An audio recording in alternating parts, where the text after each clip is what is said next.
Although I think I made the wrong decision to go work at Microsoft, I do believe that in life, even when bad things happen, they often happen for a good reason.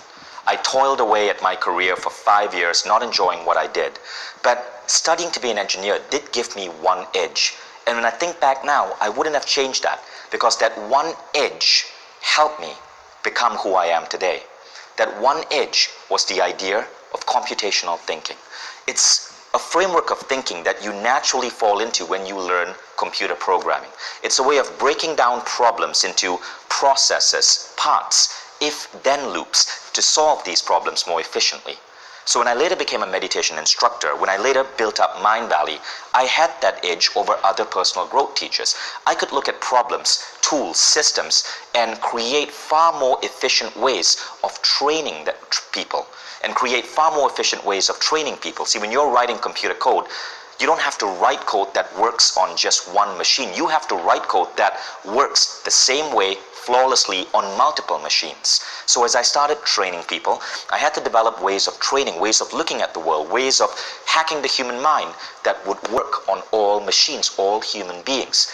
This is how consciousness engineering emerged. It's computational thinking merged with personal growth. Consciousness engineering states that what makes you who you are two things. The first are your models of reality.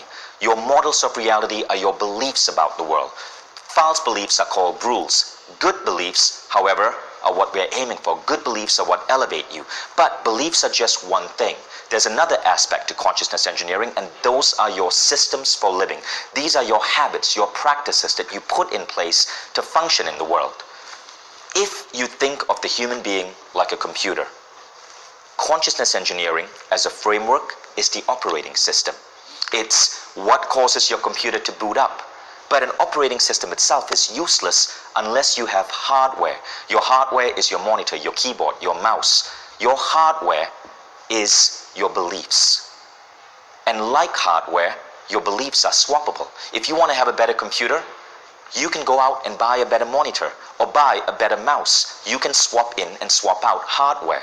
It's the same with your beliefs. The mistake that people make is that they think of their beliefs as being them. But when you learn consciousness engineering, you understand that your beliefs are not you. Your beliefs are simply things that you've swapped into your being. But you can swap them out.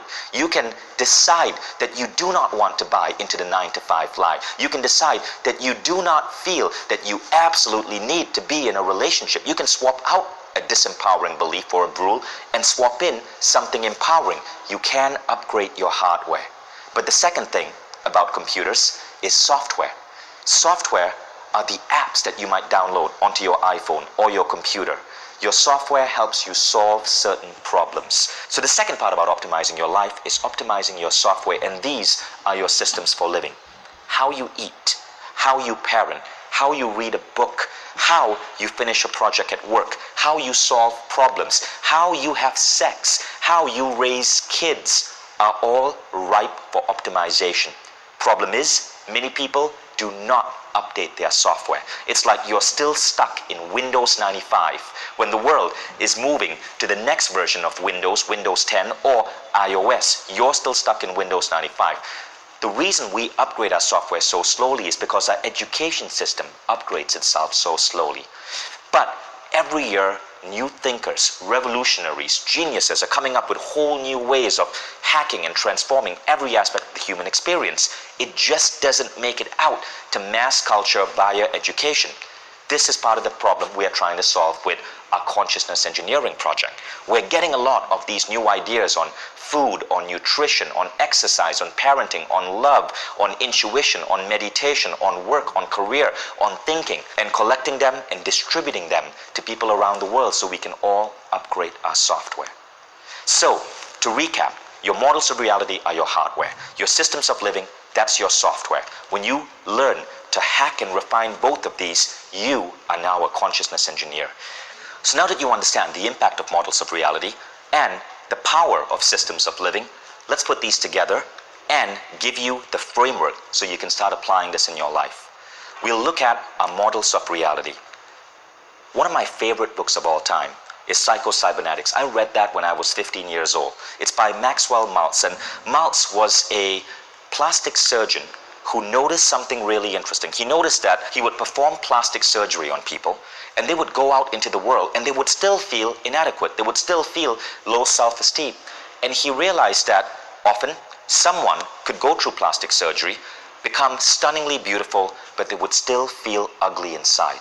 The reason is because their self-image, their beliefs of themselves was so solid that even getting a new face or a new nose could not change that fundamental belief. Maltz said in his book, it's no exaggeration to say that every human being is hypnotized to some extent, either by ideas he has uncritically accepted from others or ideas he has repeated to himself or convinced himself to be true. All of us are hypnotized to some extent. Here's how that hypnosis happens. This is how you create your models of reality. There are 5 ways this happens. The first is childhood indoctrination. So one of the interesting things about human beings, right, is that all human beings are born premature. As we evolved, our brains started getting bigger. Now, as the heads of human beings started getting bigger, a simultaneous thing was happening. We were starting to evolve to stand up erect. Now, most animals, when they deliver a baby, there is no pain. Human mothers go through intense pain delivering a baby because firstly, the head of the baby is larger because our brains are bigger, and human mothers are standing erect while most animals are on their fours. As a result of this, humans evolved to a state where all human babies, according to Yuval Harari in his book Sapiens, are born premature. And Harari says, since humans are born underdeveloped, they can be educated and socialized to a far greater extent than any other animal. Most mammals emerge from the womb like glazed earthenware, emerging from a kiln. Any attempt at remolding will only scratch or break them. Humans emerge from the womb like molten glass from a furnace. They can be spun, stretched, shaped with a surprising degree of freedom. This is why today you can educate our children to be Christian or Buddhist, capitalist or socialist, warlike or peace-loving. Human babies are like malleable glass. And because of this, a lot of the beliefs, the ideas, the thoughts you have in your head, your other world, other than the physical world, were shaped and molded by the circumstances of your childhood. This is the first source of many of our beliefs around the world. Many people I've spoken to, many philosophers, scientists, personal growth leaders, suggest that almost all the cause of our problems and our pain come from conditioning, indoctrination, bad beliefs that we accidentally took on from mothers, fathers, education, culture, or religion before the age of 9, when we were more malleable. And this is why it's so important that as parents, we ensure that our kids are adopting healthy beliefs. The second thing that causes us to take on rules is the need for belonging. See, as we evolved as human beings, we found that we could survive better if we were part of tribes. And today, even in this age, we have this need to be part of companies, to be a Democrat or Republican or Christian or a Buddhist. These are our modern day versions of our tribes. They give us meaning. They make us feel safe. They make us feel secure. But our longing to be part of these tribes is so great that we will often blindly accept the rules of the tribe. This is how cults work. Cults can have the most insane ideas, but people blindly follow them because the need to belong is greater than the need to question the rule. So, whether you like it or not, as soon as you decide that you're going to vote Republican or vote Democrat, you take on both the rational ideas of the parties, but also the irrational ones. As soon as you decide that you're going to be baptized into a certain religion or move to a certain country, the same thing happens. There's nothing wrong with the beautiful beliefs of religion or culture or society, but you have to be aware that you might unconsciously accept the negative ones. The third thing is authority figures. Another thing that we evolve to have is a respect for authority. Now, this is true for all cultures. Certain cultures pay higher respect to authority, certain cultures pay less, but in almost every culture, authority works. Now, if you look at cultures in Asia, authority may come from politicians, from leaders. You look at cultures, if you look at cultures like India or the Middle East, authorities may come from sages or gurus or priests. If you look at cultures like America, authorities may come from the religious right or even celebrity. But either way, we are looking up to an authority. This is why in the world today, so many insane things can happen politically. People can mobilize millions of men to march to war, all because of authority. You want to respect authority, but you do not want to respect authority to such an extent that you fail to question it, because all these authority figures have the same rules in their being as the rest of us. But when you accept them as being the only one that is right, you unconsciously take on their rules. Fourth, imitation. This is essentially how advertising works. It's the idea that human beings often, rather than make a rational choice, because that takes time, to save time, we simply imitate. We imitate because it simplifies the decision-making process and it makes life easy for us. Sometimes this is good. If you were a child growing up in a hunter-gatherer society, imitating what foods people were eating would give you a clue on what is safe and unsafe. But in the modern world, this sometimes leads us to believe things that make no sense, but to unquestioningly believe this because everyone else seems to be believing it. Imitation can lead to some really serious rules, but it's essentially how the entire advertising world works. It's how companies make you decide that their brands are the best. It's what makes us all go watch a movie on a particular weekend, even though it sucks because everyone else is watching it. And finally, and this is perhaps one of the biggest sources of rules, internal insecurities. All of us have had bad things happen to us in our childhood. We have beliefs that we took on, rules and so on. Now what happens is these beliefs stay with us and they activate what is known as the meaning-making machine in our brain.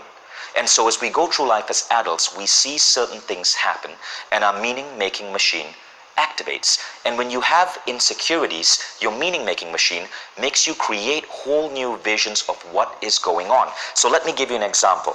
You're a woman and you just met a guy whom you're really into. Now, you text him and he fails to reply your text in time. Internally, you've been worrying about the fact that maybe you were putting on a little bit extra weight, or maybe you were questioning your attractiveness, or you were wondering if you were worthy of this guy. Now, it could be the other way around. The guy, you could be the guy, this could be a girl. And so you don't get that text back. Maybe his phone was switched off. Maybe he was traveling. Maybe he was in an important business meeting and just wasn't on his phone that day. But all of a sudden, the meaning-making machine kicks in and we create rules about the situation.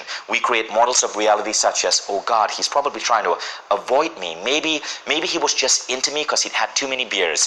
Maybe he really is with someone else and he was just, messing around with me that night. Now, we do this all the time. We do this in our employment. We do this with our bosses. We do this with our career. We do this when we're trying to close a business deal. Our internal insecurities activate these meaning-making machines that then cause us to create models of reality in our heads that often simply isn't true. It's the cause of so much stress and anxiety and worry. So you can now see where these models come from. Here's the bad news, people. There seems to be an interesting link between the world in our heads and the actual physical world. Many of our models of reality actually influence our external reality. Scientists, doctors are beginning to observe this now, and the results are actually really eerie, really stunning. For example, under hypnosis, a good hypnotherapist can tell someone that they are under a sun on a beach, the sun's pouring down on them, and they are getting a tan, and their skin can actually tan. It is amazing how our beliefs can influence our body. This is why something like meditation, which is going on just in our head, can create so many scientifically validated benefits. It gets weirder. There was a famous article in the New York Times about a doctor called Dr. J.B. Moseley, who wanted to question a common rule in medical establishments that a particular form of surgery was needed for veterans who had had arthritis of the knee. He wanted to see if the surgery actually caused positive results or if these veterans were simply being healed through the placebo effect. So he rounded up 10 veterans who were going to have this surgery. All of them had arthritis of the knee. Now what he did was, on all of these 10 veterans, 2 of them actually had the surgery. The other 8, he put them under anesthesia, and he simply used a scalpel and made cuts on their knee, then bandaged it up. No surgery had taken place. A month later, all of these veterans had healed themselves of arthritis on the knee. J.B. Moseley's study rocked the medical establishment because it showed that the placebo effect didn't just apply to sugar pills to help you get rid of a headache. It applied to things we were performing surgery on people for. You see, our beliefs influence our reality in crazy ways. In the book, The Happiness Advantage, Shawn Achor, the author, who is an amazing researcher and a TED Talk speaker, said, "We are all reality architects." Shawn said that based on his research, he's finding that our reality is being architectured based on what is going on in our heads, our happiness levels, our sadness, our depression. We are all reality architects. I love that word. In another really mind-blowing study, a group of research decided to study hotel maids. So they noticed that hotel maids in America tend to be unfit, but they are doing such heavy exercise type jobs. They are hauling vacuum cleaners up and down stairs, flipping over mattresses. They are walking around constantly, yet they tend to be unfit. So they created a fake study where a group of hotel maids were quizzed on their day-to-day work. Now, the hotel maids thought that the study was on their productivity. Not true. What the study was actually designed to do was to set up a particular frame where at the end of the study, the researchers would go to the hotel maids and make a comment such as this: "My God, Matilda, looking at what you're telling me, you must be really fit, because based on the work you're saying you do, you must be burning an extra 1,000 calories a day." That was all. Now, that simple word implant in the hotel maids, "You must be really fit," physically changed their states. When the researchers came back 30 days later, not only had the maids lost weight, but their cholesterol count had gone down, all because of an idea implanted in their head. That is how powerful our models of reality are. So let me tell you about a really bad model of reality I had growing up. That's me. I'm the kid wearing the blue t-shirt. That's with my mom and with various cousins of mine. I was an only child, but I had really wonderful cousins. And we are there in Malaysia, which is the country I grew up in. Now, in Malaysia, because of my ethnicity, I look different from many other people. So I went to a Malaysian school where I was maybe 1 or 2 people of my ethnicity.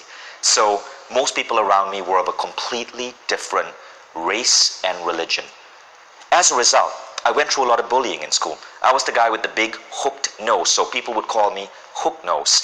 I had hair on my arms. Most people in Asia were not as hairy, so I was called gorilla boy. So I was the hook-nosed gorilla boy. And as a result, growing up, I believed I was ugly. I grew up believing I was different, that I was hideous. Throughout my entire high school life, I never had a girlfriend. I was too afraid to even approach girls. This continued for most of my life. Across high school, I was the kid who was smart, but was called the nerd. I believed I was ugly to such an extent that it started affecting my physical world. In my entire high school life, I only went out with friends 5 times. 5 times because I just felt I was uncool. I was different. I had crushes on girls, but I never had the guts to even have a conversation with a girl. Women made me freeze up because I believed I was unworthy. But the interesting thing that happened is that because I believed I was ugly, I started giving myself a bad skin condition.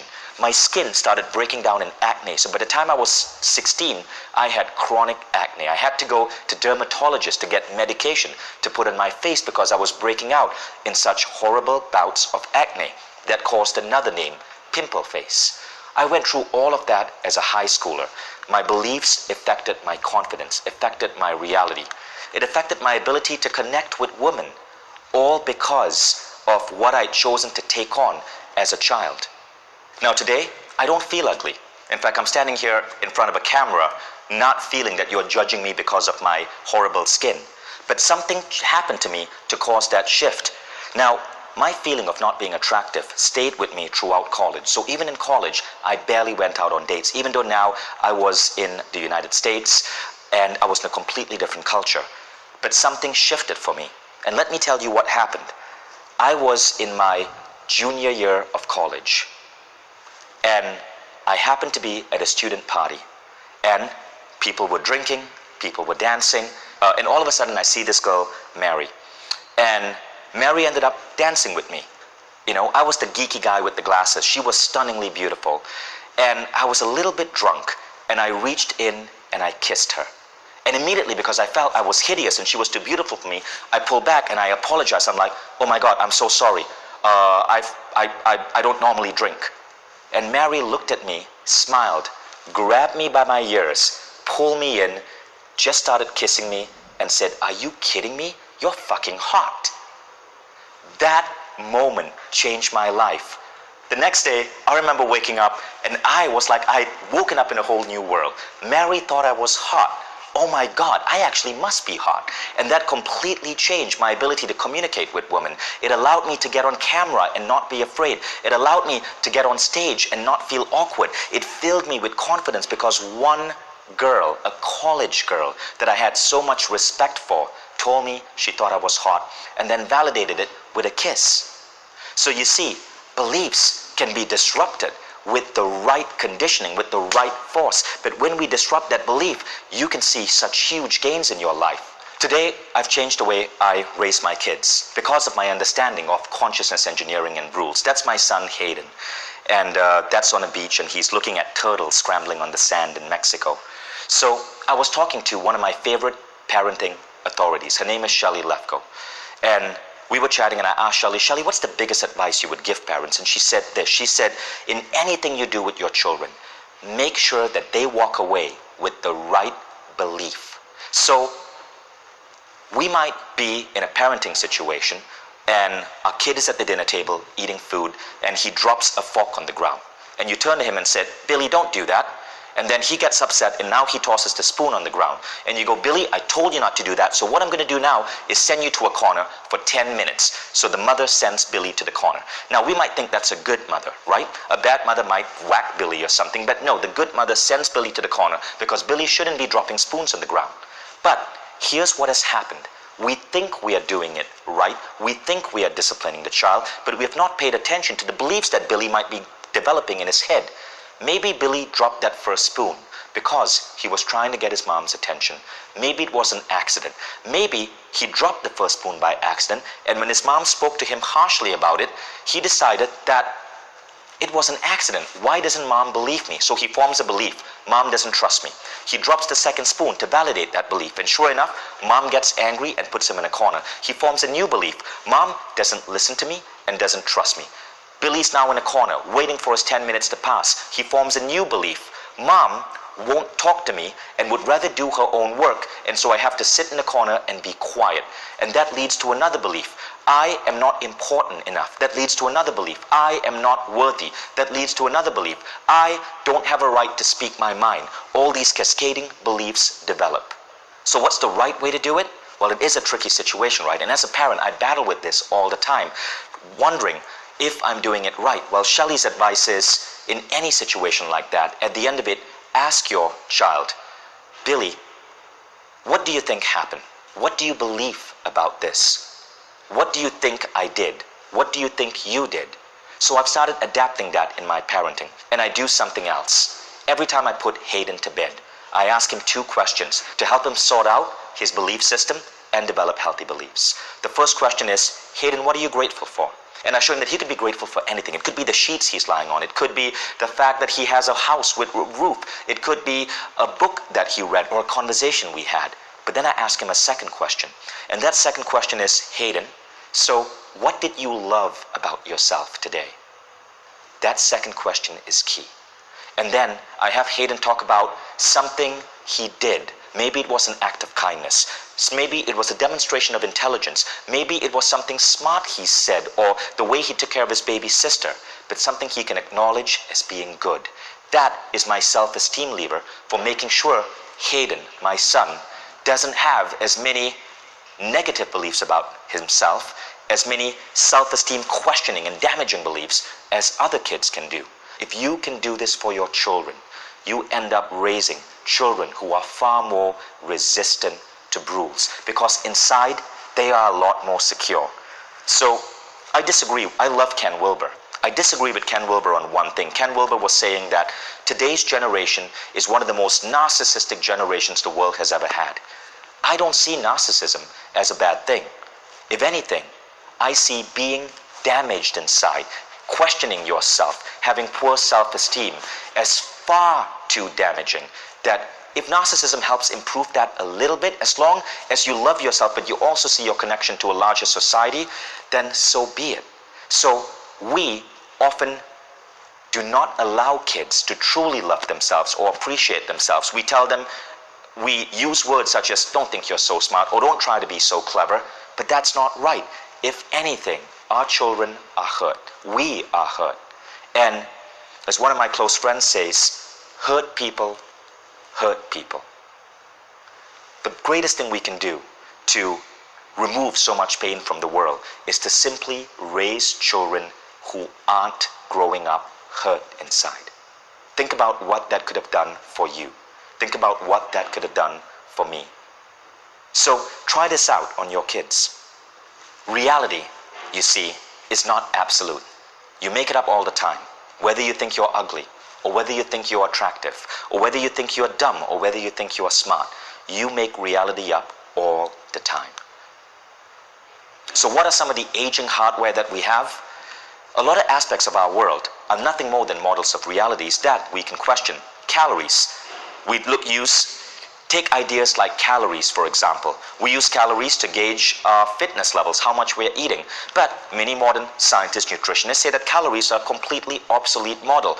Retirement. In a world when people are living and getting healthier as they get older, and in a world where we're beginning to understand that work is about passion and not just 9 to 5, does retirement make sense, or is it an aging model of reality? Religion. More and more people are opting to call themselves spiritual but not religious because they cannot connect with many of the dogmatic traditions of religion. Is religion an aging rule that needs to be updated? Aging itself is an aging model of reality. There are better ways we can live longer and look healthier and feel better as we get older. University education. When you start acting like a consciousness engineer, you don't just question your beliefs. You start to see institutions, models, things about how the world works, and you start to see them for what they sometimes are. Industrial age, aging hardware that we can supplant and improve. So what are enhanced models? Human intuition, mind-body healing, self-directed learning, work as passion, being spiritual but not religious. All of these are new models emerging into the human experience that you might want to explore.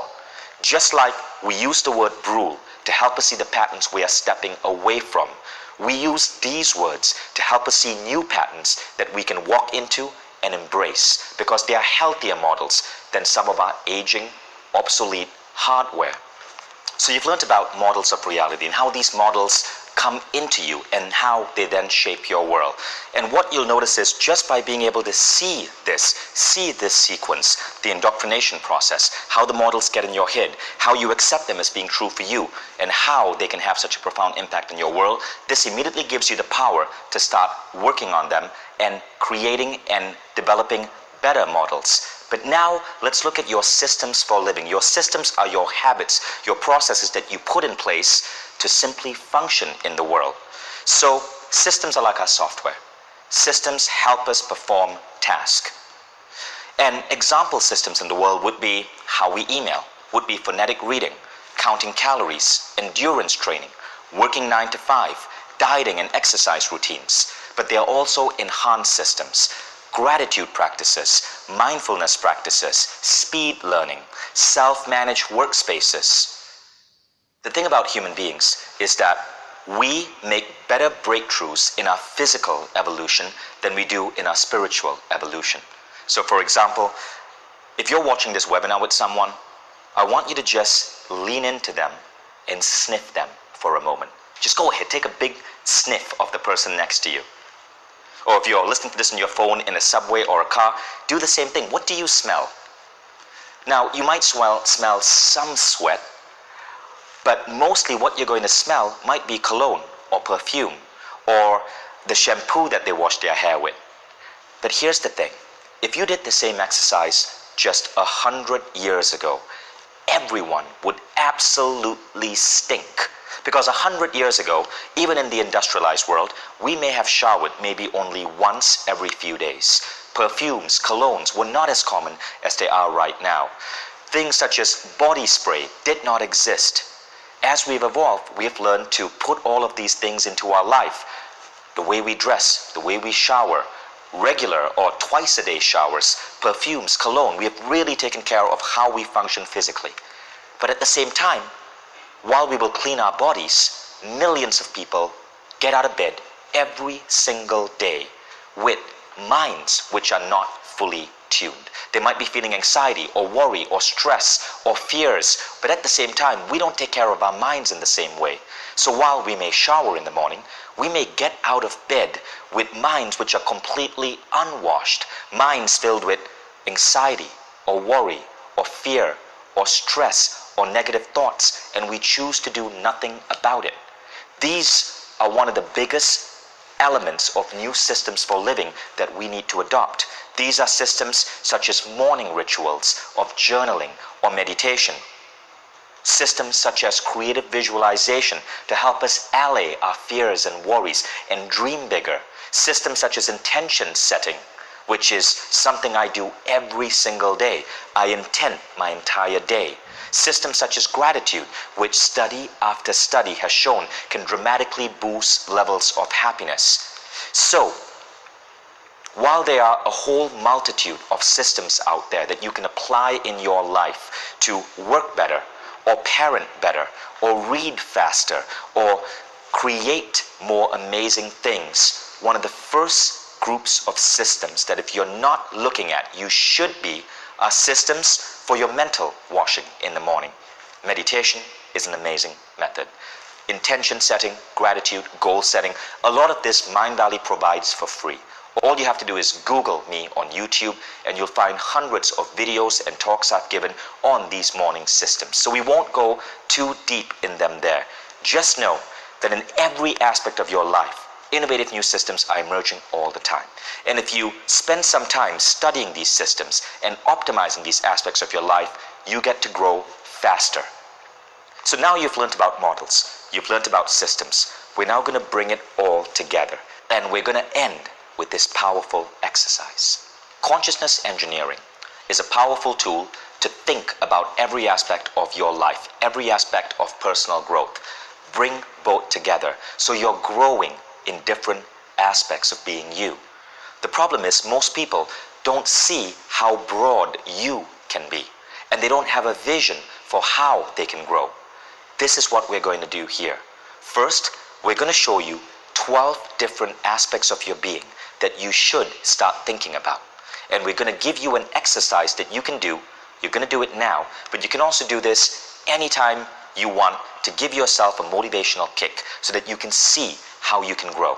I believe that the normal Western way of goal setting is kind of messed up because we tend to confuse a means goal with an end goal.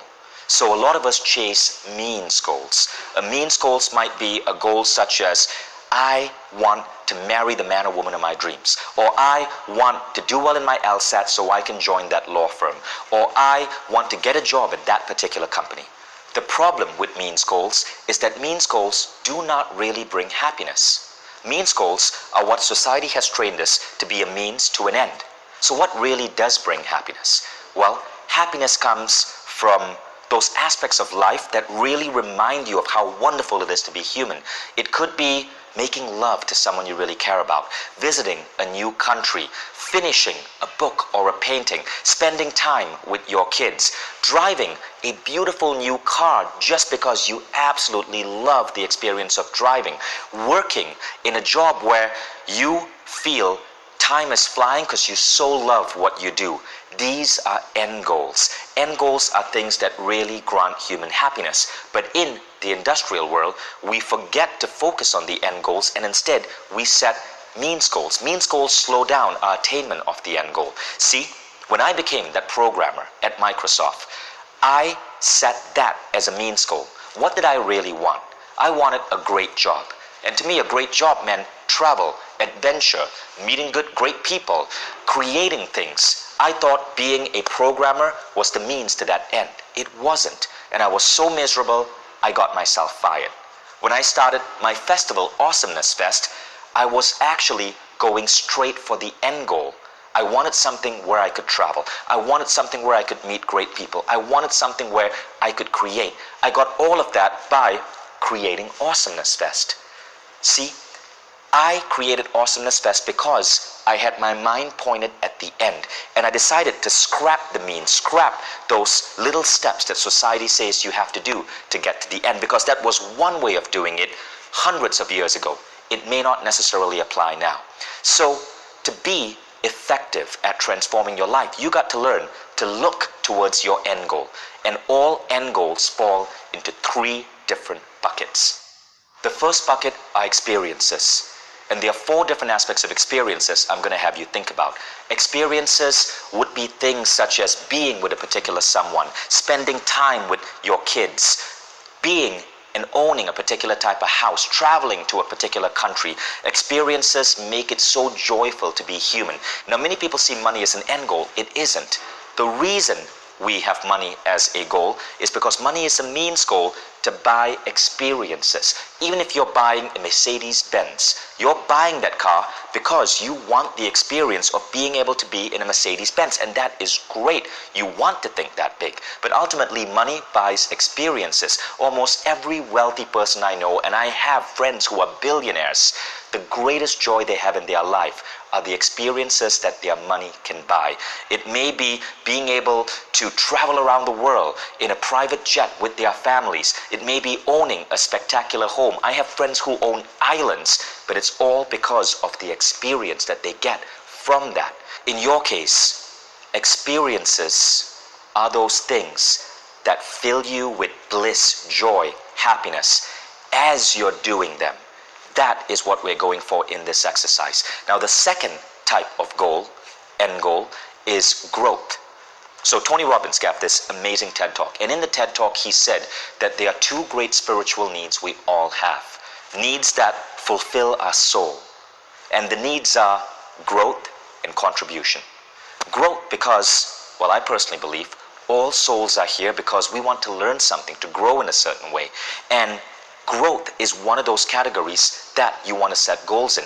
How will you grow your skills, your intellectual life? How would you enhance your body? What new practices do you want to take on to fine-tune your mind and your thinking, like gratitude or meditation?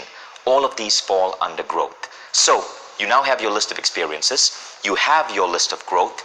You now ask yourself a third question: contribution. The Dalai Lama said, you want to be happy? Make other people happy. So contribution would be things such as raising great kids, spending time with your family, giving to a charity, volunteering, creating a work of art, contributing to your company if that job gives you meaning. All of these fall under contribution. So experiences, growth, contribution, these are the 3 major categories of end goal. Everything else falls into these. But remember, all of these are connected. You start with experiences, and then you're going to ask yourself, look, to have all these experiences, who is the man or woman I have to be? That gives you the answer for how you want to grow. And then, when you have the experiences, when you have your growth, you ask yourself the third question: if I was so lucky that I had all these experiences, that I've turned into this amazing man or woman, how could I give back to the world? That's where you come up with your list of contribution. So this is what you're going to do. You are going to take a piece of paper, and you will see this in your workbook. And in that paper, you're going to create 3 columns. The first is experiences. The second is growth. The third is contribution. All you're going to do is, as we go through this exercise, you're going to start writing down experiences, growth, and contribution on that paper. It's that easy. Now, as we do this, I'm going to help you by breaking each of these into 4 categories. So there are 4 distinct categories of experiences, 4 distinct categories of growth, 4 distinct categories of contribution that you are going to pay attention to. So in this exercise, in a rapid fire way, you're going to come up with your sets of goals for all of these. 4 different types of experience goals, 4 different types of growth goals, 4 different types of contribution goals. And then I'm going to show you how to apply other tools from consciousness engineering to really help you expand these aspects of your life, to eliminate negative rules that might be holding you back, and apply new models, new systems to help you soar. I do this exercise with every new hire who joins Mindvalley. And I do this with everyone who attends one of our events like Awesomeness Fest. It's always amazing to see what people come up with. Many people say this is one of the most powerful exercises they've ever done in their lifetime, because it immediately helps you get rid of means goals and go straight to the end. Now, as you do this exercise, one of the important things that you have to understand, and what makes this exercise so effective, is that you have to distinguish between the means goal and the end goal. I want to share with you a real story that will help you see how different these two things are. So I was teaching this in a class in New York, and a lady came up to me and said, my goal for growth is to be a faster typist. And I said, well, why do you want to be a faster typist? She goes, well, because I'm a data entry clerk, and if I can type faster, I can process more of these documents, and that would be great. I'd grow in my career. And I go, well, why do you want to process more of these documents? She goes, because the more I process, the more I get paid, see? And I go, okay, that's good. Why do you want to get paid more? She goes, well, I want to get paid more so I can have more savings. And I go, well, why do you want more savings? And she goes, well, because I want to buy a house in Brooklyn. And I asked her, why do you want to buy this house in Brooklyn? She goes, well, because my mother lives in Detroit.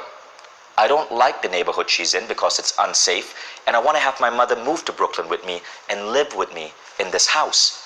And I asked her again, why do you want your mother to be living with you in this house in Brooklyn? She goes, well, because we're the last 2 surviving members of our family.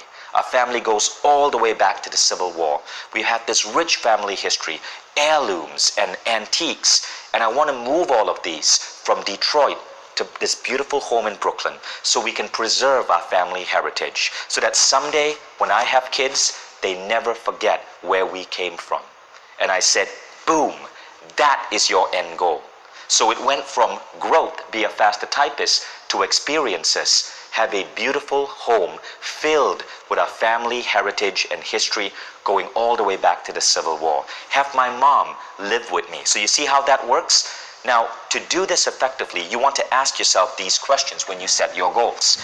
Answer the following question, okay? When you set a goal, ask yourself, when I achieve this goal, I will be able to what? And you want to keep asking yourself then, when I achieve this goal, I will be able to what? And if you find that the goal you set, when you achieve it, it's not because it's going to enable you to do something, but because achieving it itself makes you feel happy, you know you've identified your end goal. That's how you want to do this exercise. So you'll ask yourself, when I achieve this, I will then be able to. And that will help you go away from setting a mediocre goal, such as be a faster typist, to setting a really profound goal that inspires you. Something beautiful happens when you do this. When you get to the end goal, your brain will automatically start processing, whether you call this the reticular activating system or thoughts creating your reality. Your brain will help you find optimized paths to get to that end goal. It's as if your brain will start helping you leap over the rules itself to get there. See, one reason we have so many rules in our life is because we are setting these rules as our goals. So let's get started with the exercise. Now, there's one more thing I'm going to do, and that is to give you a limited amount of time to do this in.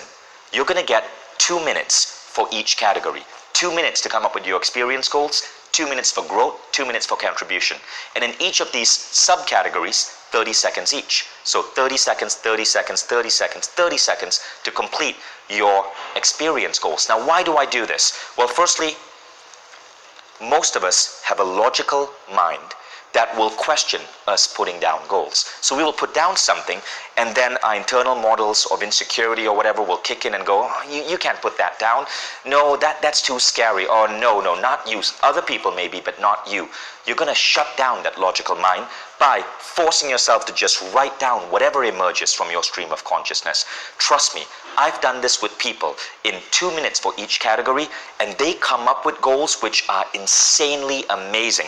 And then years later, those goals are still on there and they are achieving it. But if you later feel you want to go back to this and add more or swap things around, that's okay too. Just understand that right now I'm going to give you 2 minutes for a specific purpose to shut down your questioning logical brain. So let's get started. We will begin with experiences. So at this point, you have the sheet in your worksheet. You have the paper in your worksheet, and you will see under experiences there are 4 different categories. We're going to start with the first category, love relationships. Write down 1 or 2 goals, end goals that you might have for your love life. It could be waking up every morning next to the most amazing man or woman I would ever want to be with.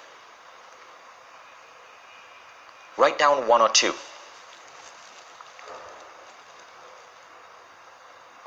It could be being in a healthy, dynamic love relationship with myself. And now we go on to friendship.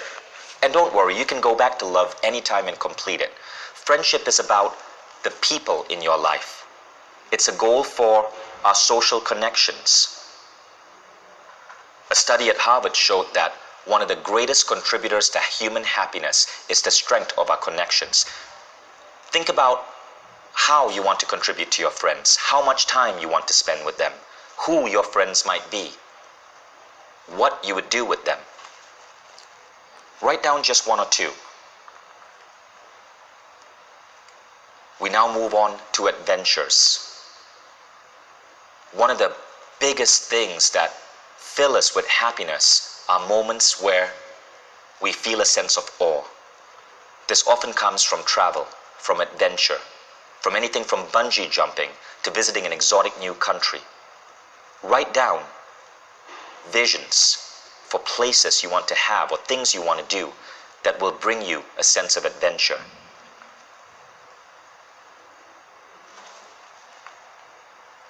And you just need 1 or 2. Now go on to your environment. Many people forget to set this as a goal. Think about your car, your office, your workspace, the restaurants you eat in. What are your environments going to look like? A sample end goal here might be, at least once a week, I get to dine in a 5-star restaurant with friends or family I love being around.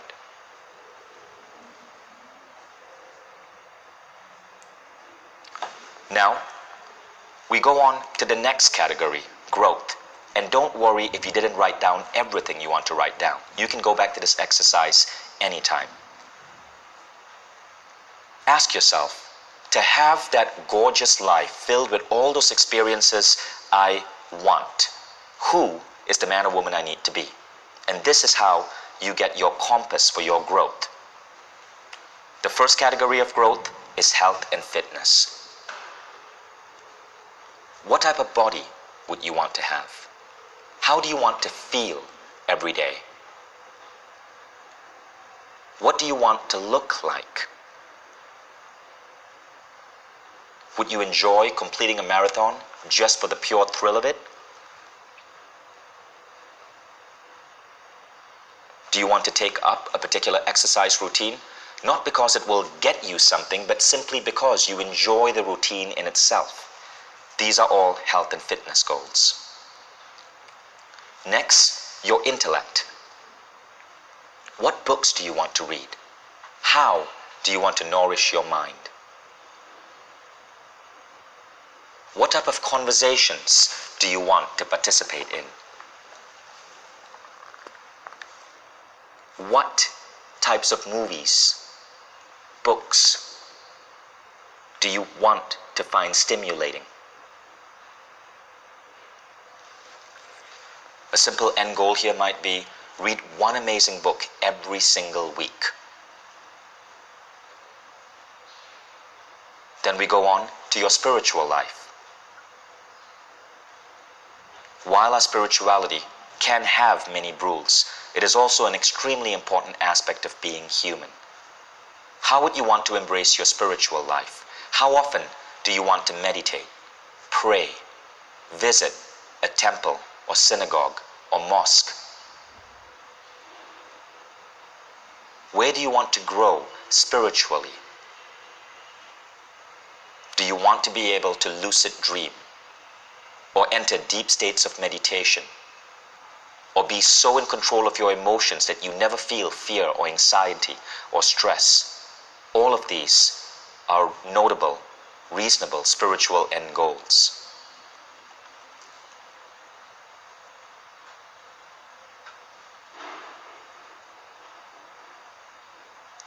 Then we go on to your skills. What new skills do you want to develop? Public speaking?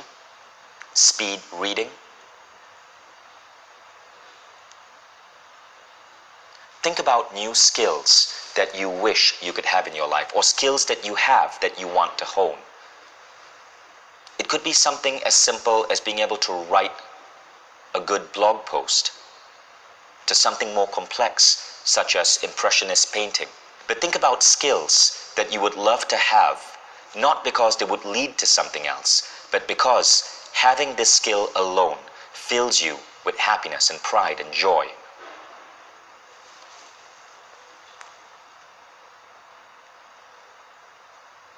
And now, go on to contribution.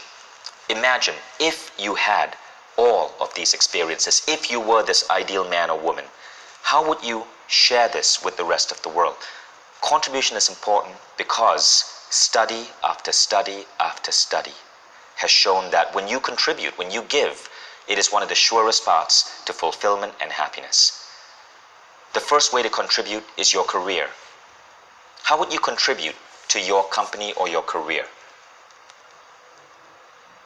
Now note that this may only apply if you're in a career where you're happy and it gives you meaning.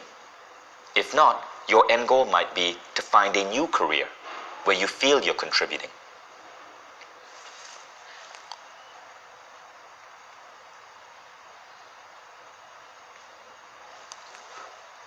And then we go on to your creative life. You can contribute to the world through a book, through a song, through artwork. Anything that you're creating, whether it's software or new technology or new organization, can leave a really beautiful positive mark on humanity. But make sure that this is an end goal. In other words, you're creating it because the act of creating it itself fills you with happiness. It's about the journey, not the destination.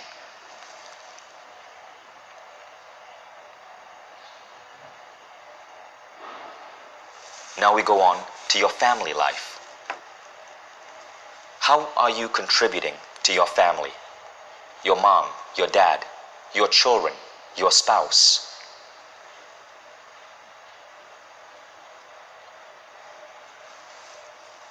How much time do you want to spend with your kids? How do you want to raise them?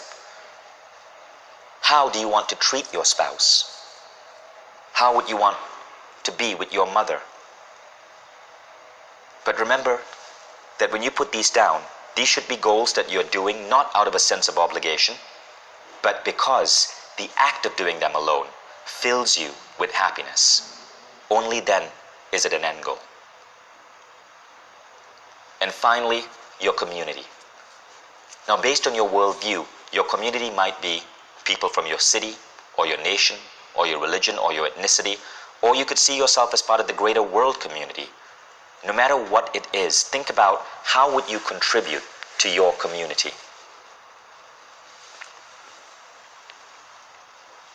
This could be through volunteerism, charity, sharing ideas,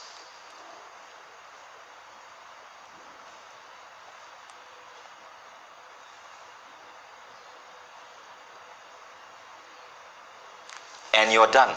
You can now put down your pen or pencil. So what you have here already is a really beautiful framework of how your life could be. We take this exercise really seriously here at Mindvalley. We call these slips of paper the blueprint for our souls. And every employee here in Mindvalley has their blueprint, their 3 most important questions on a giant board. And we make it public. So anyone who works in our company can walk up to this board, see what other people are doing, and then figure out how they can help each other with their goals. If you are in a family and you're doing this with other family members, it might be a great idea to actually make this visible in public. Schools in some countries are using the same exercise. At Awesomeness Fest, we have 250 of the world's smartest, most game-changing individuals come together and do this exercise too. It's a really powerful exercise because goals work best when you make them public. And by being able to see what is meaningful to someone else, it is like getting a glimpse into who that person is. It gives you a way to be able to support, contribute, and give to other people. But we are not done yet. There's a second step to this exercise. For each of these goals, you now want to ask yourself 2 questions. Now, we won't have time to do this in the webinar, so this is something that you may want to spend some time with by yourself doing. The first question is, for this particular goal, what do I believe about the world? So let's say your goal was to run a marathon. Not because it gets you somewhere, but because you know that you're going to be filled with so much pride and you're going to have so much fun in the pure thrill of running that marathon. Well, you're now asking yourself, what do I believe about this? Do I believe that my body can do this? Do I believe that running a marathon is going to be painful? Do I believe that I have to train for 6 months to do it? By identifying your beliefs, you start to see if you might have restricting rules around running a marathon. There are guys who might have to train years to run a marathon. There are guys who have been able to train for 1 week through optimized systems and still pull it off. So by asking yourself this question, you are forcing yourself to look at your models of reality around this goal. And by examining your models of reality, you get to see if it's a rule. And then you get to strip away the rules so that you can get to this goal much, much, much faster. For example, if I had set my goal as an experience, I want to connect with really amazing people. I may have questioned my model of the fact that I had to have a degree in engineering, join a great company, somehow prove myself as a computer engineer before I could do that.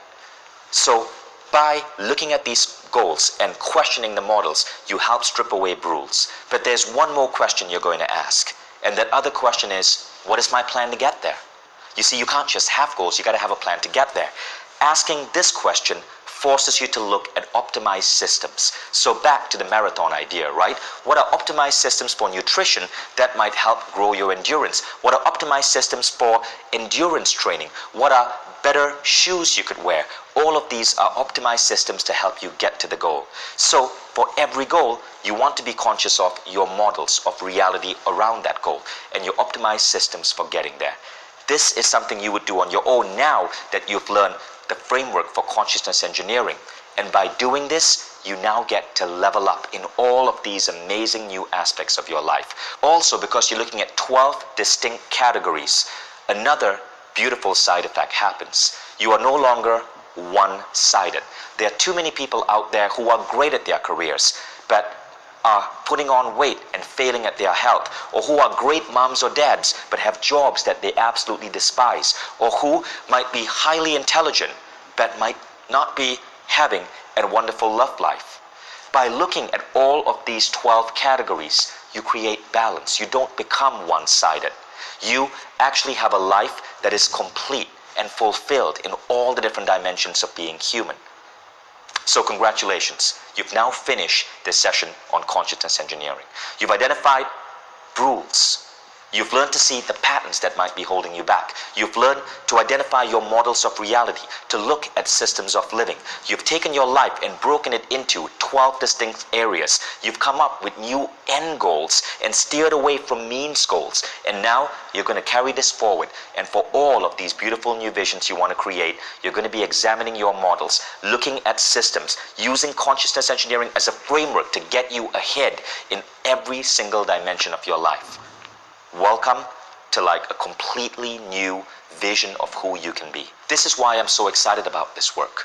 See, There's education that will help you grow step by step by step. It's small, linear, tiny steps, but you can also evolve. What I'm trying to do here is give you a new way of looking at your human experience, so you don't make a small linear step. You evolve. By applying this to the way you view the world, you now have a framework where everything you learn in personal growth can be put into an aspect of your life, and you can level up in all of these different things. This is how you go from here to here. Just like a computer, every bit of software, every bit of hardware around how you live can now be transformed. So now you have a whole new framework of looking at your life. The next step, now that you have these visions of where you want to grow, is to start examining models and tools so that you can grow in all of these areas. You can be that creative you. You can be that athletic you. You can have the love life of your dreams. Create those gorgeous homes. Be able to travel all around the world. How do you get there? I believe that this is the ultimate quest for all human beings. My biggest issue with modern education is that it is filled with means goals. It teaches you to get a career, but it doesn't really teach you to build an extraordinary life. These are two very different things. So with this program, what I'm looking to do is launch an online school where the greatest minds in the world can come together and teach classes to everyone else on how you can level up in your life. You see, for all of these categories, there are people out there who are doing extraordinary things. What if they could come and coach you? What if you were not just learning from me? I've given you a framework, but now for all of the different areas in this framework, the world's leading thinkers, not just personal growth teachers or authors, but billionaires, people like Elon Musk or Richard Branson, the world's greatest inventors, scientists, thinkers, revolutionaries are coming together to teach. That is what we've now created. So I'm really excited to give you a glimpse of our new consciousness engineering education program. When you are part of this, what you get are insights and nuggets, not just from me, but from people who are seriously rethinking the way the world works. For example, you might learn from J.J. Virgin, who is the author of numerous books on eating and nutrition. And in our consciousness engineering program, JJ comes on and gives you whole new models on food and exercise. You know, after I spoke to JJ, my body started changing because my beliefs around nutrition and exercise started changing. I used to feel guilty when I was too busy to exercise. JJ showed me and everyone else listening how you could optimize your exercise routines to get the same amount of quality exercise in about 1/5 the regular time. You learn from people like Ken Wilber, America's greatest philosopher, who teaches you new frameworks for understanding the world around you. Ken addresses questions such as, what is the peak of spiritual evolution? Where do I need to go from here? These questions are so profound, we cannot stop talking about them here at the Mindvalley office. And sometimes we bring on people that you may never have heard about, like Rajesh Shetty, who's a Silicon Valley entrepreneur from India who has started one new company every year for 10 straight years. And while doing that, he wrote 14 different books. I've never met a man that productive. Rajesh has tools for it, and he talks about his systems. We've even bring in people like Tom Chi, who was one of the early founders of Google X. Tom Chi created the first Google Glass, and in his class on consciousness engineering, he teaches you how to think about your work and productivity in such remarkable ways that when you go back to your job, you are a whole new person, and you can solve problems in a completely different idea. At the same time, we bring on instructors who are teaching you new ways of exercise, of spirituality, of love. And this program is so powerful that right now there are over 50 hours of training in it, in every aspect of your life. So I love building this because every week or so I get to talk to one of the world's most extraordinary people, and I create the class with them. And as I'm doing this, I'm learning so much, and that's why I have such a huge breadth of knowledge. All of this is now available to you too. So I want to invite you to check out Consciousness Engineering. It is by far the most amazing creation I've ever done. This is the biggest thing Mindvalley has done, because as soon as you start these trainings, you will see just how rich powerful and transformative this program is. Most people who get in stay with us. They say this is the greatest investment they've ever made in themselves, and they're roping in their friends and family. So do this for yourself. These are the most amazing ideas you could digest, learn, and put into your life. Thank you.